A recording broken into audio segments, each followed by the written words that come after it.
St. David's Cathedral, set in a sheltered hollow at the edge of the tiny city of St. David's on the rugged Pembrokeshire coast of Wales, is one of the most venerable and atmospheric ecclesiastical sites in Britain, representing over 1,400 years of continuous Christian worship and pilgrimage.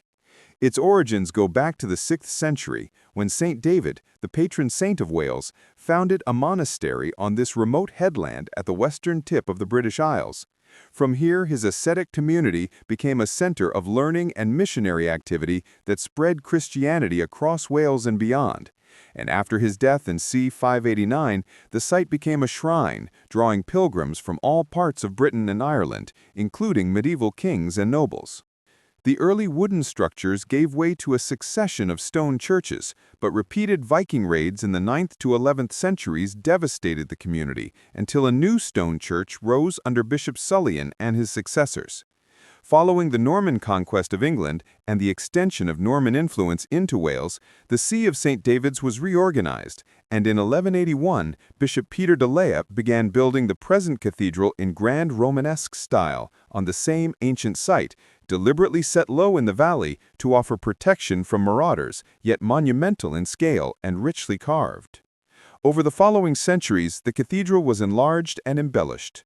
Gothic transepts and choir were added, a fine timber roof installed, and the Shrine of St. David restored as one of the most important pilgrimage destinations in medieval Europe, especially after Pope Calixtus II in the 12th century granted pilgrims 2 journeys to St. David's, the spiritual equivalent of one to Rome. Despite its sanctity, the cathedral suffered many disasters: earthquake damage in 1248 that weakened its tower, the collapse of parts of the structure, and later the iconoclasm of the Reformation, when relics were destroyed and the shrine dismantled. Yet it remained the seat of the bishop and the spiritual heart of the diocese. In the 18th and early 19th centuries, neglect and poverty led to further decay, but the Victorian era brought renewed interest and major restorations under architects like George Gilbert Scott, who repaired the nave roof, rebuilt the central tower, and revived the shrine of St. David. 20th and 21st century conservation has stabilized and enhanced the complex, which still includes the ruins of the great medieval bishop's palace nearby, and houses treasures such as medieval tiles, carved stalls, and the magnificent reredos.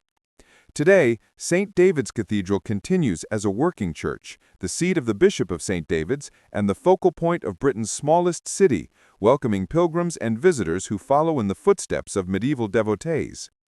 Its architecture and long history embodied the endurance of Welsh Christianity, the interplay of Celtic and Norman traditions, and the persistence of sacred space across upheavals of conquest, Reformation, and modernity, making it not only a national shrine, but also a living symbol of Wales's spiritual heritage and identity. Thanks for watching Z History.